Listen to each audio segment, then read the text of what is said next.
읽어주는 교과 둘째 날 1월 27일 월요일 선지자의 경고.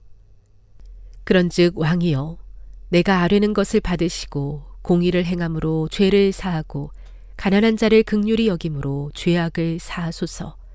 그리하시면 왕의 평안함이 혹시 장구하리이다 하니라. 다니엘 4장 27절. 다니엘 4장 27절을 읽어보라. 앞으로 일어날 일에 대한 경고 외에 다니엘은 왕에게 무엇을 행하라고 말했으며 그렇게 조언한 이유는 무엇인가?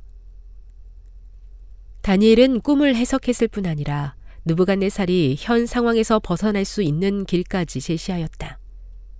느부갓네살은 바벨론 건설이라는 대규모 사업을 진행했다.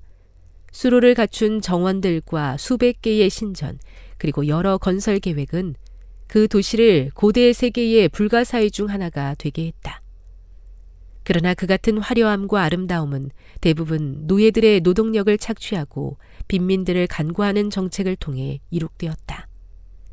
게다가 제국의 부는 왕과 그의 측근들을 만족시키기 위해 사용되었다. 결국 느부갓네살은 자만하여 하나님을 인정하지 않았을 뿐더러 빈궁한 자들의 고통은 안중에도 없었다.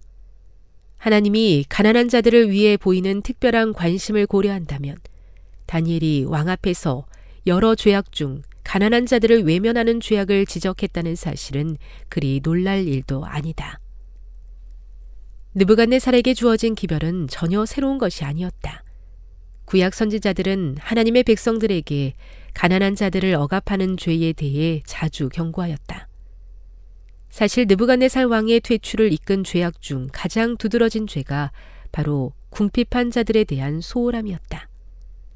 가난한 자들에 대한 긍휼은 기독교 정신의 가장 훌륭한 표현 방식이다. 반대로 가난한 자들에 대한 착취와 소홀함은 하나님께 대한 공격으로 간주된다. 궁핍한 자들을 돌봄으로써 우리는 하나님이 모든 것의 주인이시며 우리는 단지 그분의 청직이라는 사실을 인정한다. 우리의 소유로 다른 이들을 섬김으로써 우리는 하나님께 영광을 돌리며 그분의 통치권을 인정하는 것이다.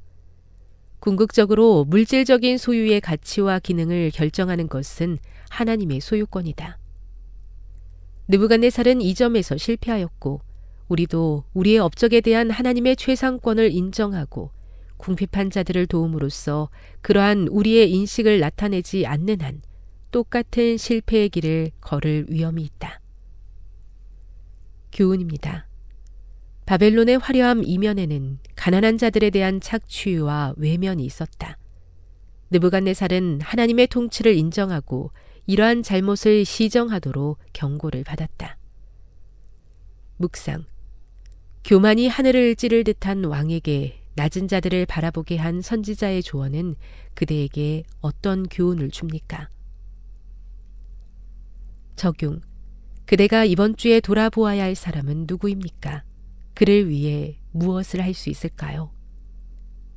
영감의 교훈입니다. 구주께서는 가난한 자와 자신을 동일시하심.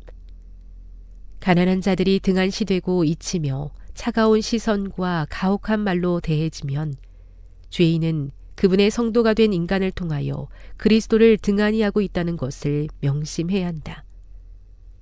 우리 구주께서는 당신의 관심을 고통 중에 있는 인간의 관심과 동일시하신다. 교회 증언 4권 620. 저를 낮은 곳으로 부르시는 주님. 하늘의 영광을 내려놓고 자신의 소유를 내어주며 아낌없이 사랑하고 섬겼던 주님을 닮기 원합니다. 저로 하여금 하늘 백성이 사는 방법을 배우게 해 주시옵소서.